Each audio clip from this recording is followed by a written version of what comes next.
Thanks for staying with us. I'm Laura Ingraham, in for Bill O'Reilly. And in the Factor follow-up segment tonight, President Obama and race. Oprah Winfrey's in England promoting her film, The Butler. Listen to this exchange about American politics. Has it ever crossed your mind that some of the treatment that Obama and the challenges he's faced and some of the reporting he's received is because he's an African American, and if he wasn't an African American, if he was a white guy, those wouldn't have happened. He wouldn't have been treated in quite the same way. He wouldn't have to deal with quite the same confrontations. Has it ever crossed my mind? It's crossed my mind probably as many times as it's crossed your mind. Probably it's crossed my mind more times than it's crossed your mind. Just the level of disrespect. When the senator yelled out, "You're a liar." Remember that?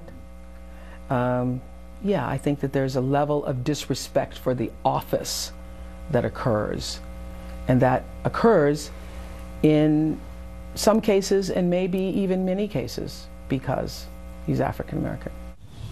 Joining us now from New York, Fox News contributor DeRoy Murdoch. DeRoy, wow, the Amazing, president, huh? first of all, he's half white, okay? He's half white, he's half black. It was a historic win for him, 2 times elected Twice, president. that's right. And across demographic groups, he had a lot of support. Beloved international celebrity. Obviously, he's having some tough times now because of this Obamacare, but that's kind of wild what Oprah said. It is wild. I mean, as you mentioned, he was elected and reelected, and when he came into office in January of 2009, he had about a 70% approval rating. And there were those of us who did not vote for Obama, but I think the entire country wished him well. We knew this was an historic thing, having our first black, or at least mixed president, if you want to look at it that way.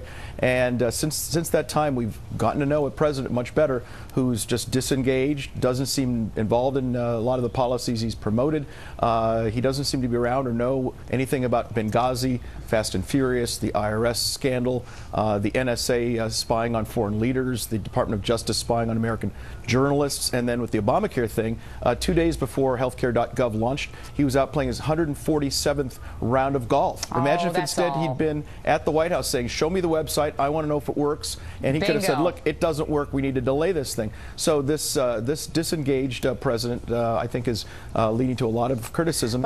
And you go back and you look at people, and this idea that, well, Oprah says if Obama were white, he wouldn't suffer disrespect. Said it, but DeRoy, she said it in England. When someone is out of our country and they're talking to a foreign journalist and they're kind of casting aspersions on the American people, and Oprah's made billions of dollars off of the good graces and the interest of the American television viewers, I might add, I found that particularly infuriating. Well, look, I mean, if she had a factual basis for a point, she could have made it. But you go back just to G.W. Bush. I mean, remember, Bush died, people lied. People called him Chimpy McHitler. You saw pictures of him at protests with square mustaches. You go back even to LBJ, who was a white man. Hey, LBJ, how many men did you kill? How many boys did you kill today during the Vietnam War? So presidents suffer disrespect at the hands of their critics, regardless of their colors. The idea that Obama is suffering disrespect just because he's black kind of overlooks about 225 years of American history and how people respond to presidents with whom they disagree. Right, and I don't know, are we not supposed to criticize President Obama because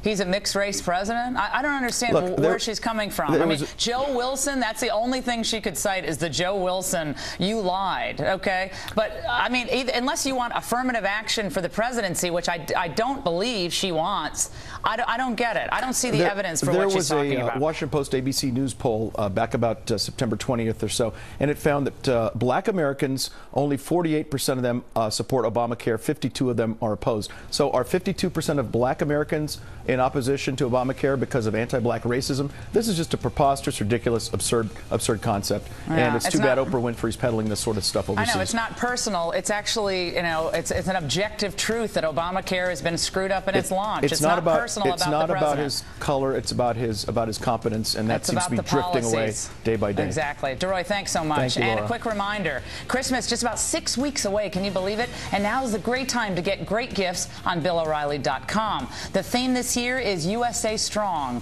and you can see there's lots of great gear there. Of course, if you want signed copies of Killing Jesus, Kennedy, or Lincoln, please get those orders in now. They make great gifts. As always, all of Bill's proceeds go to charity. On deck, accused and